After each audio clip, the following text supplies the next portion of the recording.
Halo, perkenalkan saya Ariwangga Fardosi. Di sini saya akan mempresentasikan tugas besar pemrograman komputer. Judul dan tema saya di sini adalah analisis faktor risiko perilaku pengemudi dan efisiensi operasional dalam supply chain logistik, visualisasi data deviasi waktu, ETA variation, dan konsumsi energi. Judul saya ini tentu relevan dengan dataset dynamic supply chain logistik. Materi presentasi saya di sini ada judul atau tema, tujuan simulasi, kode program, hasil simulasi, dan kesimpulan. Sesuai dengan judul dan tema saya tadi, analisis faktor risiko perilaku pengemudi dan efisiensi operasional dalam supply chain logistik, visualisasi data deviasi waktu, ETA variation, dan konsumsi energi yang sesuai dengan dataset dynamic supply chain logistik digunakan dalam simulasi ini untuk memberikan peluang untuk saya mengkaji secara mendalam bagaimana variabel-variabel seperti delivery time deviation, ETA variation, risk classification, traffic congestion level, fuel consumption rate, dan driver behavior score saling berinteraksi. Melalui visualisasi data, kita dapat melihat pola keterlambatan, distribusi risiko, serta hubungan antara kemacetan lalu lintas dengan konsumsi bahan bakar. Judul ini menekankan pendekatan kritis karena tidak hanya mendeskripsikan data, tapi juga berusaha mengungkap implikasi operasional dari setiap variabel. Misalnya, deviasi waktu pengiriman yang tinggi dapat menurunkan kepercayaan pelanggan, sementara perilaku pengemudi yang buruk dapat meningkatkan risiko kecelakaan dan keterlambatan. Nah, di sini kita akan membahasnya, memvisualisasikan datanya menggunakan dataset dynamic supply chain. Tujuan simulasi saya di sini tidak hanya sebatas menghasilkan visualisasi data, tapi juga untuk menggali pemahaman kritis mengenai bagaimana faktor risiko perilaku pengemudi dan efisiensi operasional saling berinteraksi dalam sistem dynamic supply chain logistik. Tujuan simulasi saya ada mengidentifikasi deviasi waktu, menganalisis klasifikasi risiko order, menilai dampak, mengevaluasi perilaku pengemudi, menggambarkan hubungan antar variabel. Kode program. Nah, untuk memvisualisasikan data itu, langkah-langkah yang akan saya buat ada beberapa. Langkah pertama dalam simulasi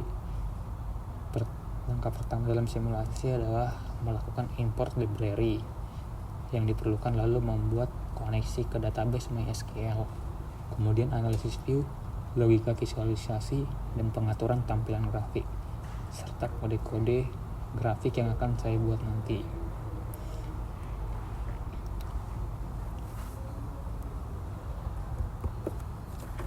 Nah, contoh kode program. Import library. Langkah pertama dalam simulasi adalah melakukan import library. Library ini dipilih karena masing-masing memiliki peran penting dalam pengolahan data, koneksi database, serta visualisasi hasil analisis.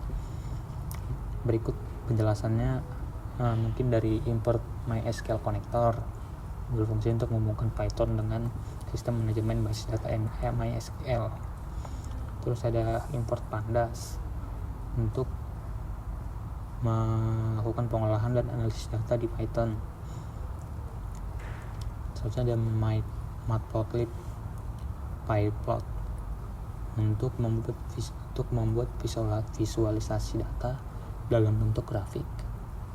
Selanjutnya ada seaborn untuk membuat visualisasi statistik yang lebih menarik dan informatif. Selanjutnya ada NumPy, digunakan untuk perhitungan numerik dan operasi array. Nah, itu beberapa library yang saya gunakan untuk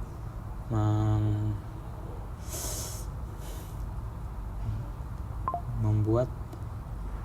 Nah, itu library untuk fondasi kuat untuk membuat analisis supply chain logistik berbasis data, kombinasi antara MySQL connector untuk pengambilan data, Pandas untuk pengolahan, serta Matplotlib, Seaborn, dan NumPy untuk visualisasi. Menjadikan program ini mampu menampilkan hasil analisis yang informatif, sistematis, dan mudah dipahami secara visual. Selanjutnya mungkin ada koneksi ke data MySQL. Setelah import library, langkah berikutnya pasti adalah koneksi ke database MySQL. Kode tersebut berfungsi untuk membuat koneksi antara Python dan database MySQL agar program dapat mengambil atau mengolah data secara langsung. Baris import MySQL connector memanggil library untuk menjadi penghubung antara Python dan MySQL. Kemudian fungsi MySQL connector connect digunakan untuk membuka koneksi dengan menentukan parameter seperti host, localhost, dalam kurung server lokal, user sama dengan root, pengguna utama MySQL, password tidak ada, kata sandi dikosongkan ya karena tidak digunakan. Selanjutnya, dan nama database saya di phpMyAdmin itu tugas besar. Dan selanjutnya mungkin ada contoh kode untuk membuat grafik. Nah, ini saya ada contoh kode untuk membuat grafik. Ini contoh kode grafik 2 ya. Nah, kita bisa lihat ke hasil simulasinya. Hasil simulasi saya di sini ada contoh hasil simulasi dari grafik 2, risk distribusi, risk classification. Grafik ini menunjukkan hasil simulasi distribusi tingkat risiko atau risk classification pada sistem logistik. Grafik ini dari visualisasi terlihat bahwa kategori high risk memiliki jumlah order paling tinggi, sekitar 24.000 order, jauh melebihi kategori moderate risk, sekitar 5.000 order, dan low risk sekitar 3.000 order. Pola ini mengidentifikasikan bahwa sebagian besar aktivitas dalam rantai pasok berada pada tingkat risiko tinggi yang dapat disebabkan oleh faktor seperti ketidakpastian pengiriman, keterlambatan, atau variabilitas permintaan. Dominasi kategori risiko tinggi menunjukkan perlunya peningkatan kontrol operasional dan strategi mitigasi risiko seperti optimasi rute, peningkatan reliabilitas pemasok, serta pemantauan kondisi lalu lintas dan pengemudi. Selanjutnya kita ada mungkin contoh grafik 4, hubungan traffic congestion dan fuel consumption rate. Grafik ini menunjukkan hasil simulasi antara hubungan tingkat kemacetan lalu lintas atau traffic congestion level dan tingkat konsumsi bahan bakar atau fuel consumption rate. Titik-titik biru ini mempresentasikan data pengamatan yang tersebar cukup merata di area grafik dengan rentang kemacetan dari 0 hingga 10 dan konsumsi bahan bakar dari sekitar 5 hingga 20. Pola sebaran yang padat dan tidak membentuk tren yang jelas menunjukkan bahwa hubungan antara kemacetan dan konsumsi bahan bakar tidak bersifat linear.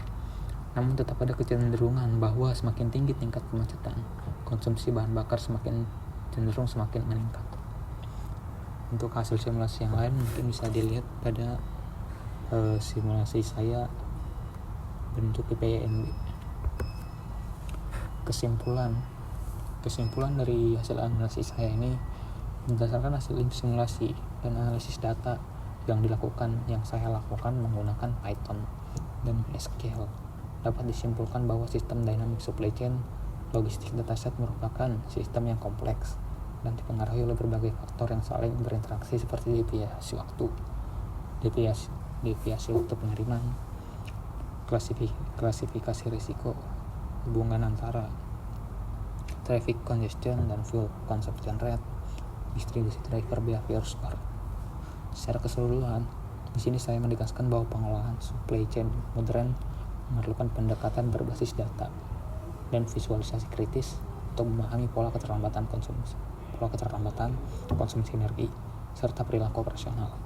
Dengan analisis yang tepat, seperti menggunakan Python dan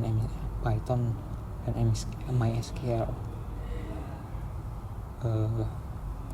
perusahaan dapat merumuskan strategi yang lebih efektif dalam mengurangi risiko, serta meningkatkan efisiensi energi dan memperbaiki kinerja manusia dalam sistem rantai pasok. Sekian dari saya, terima kasih.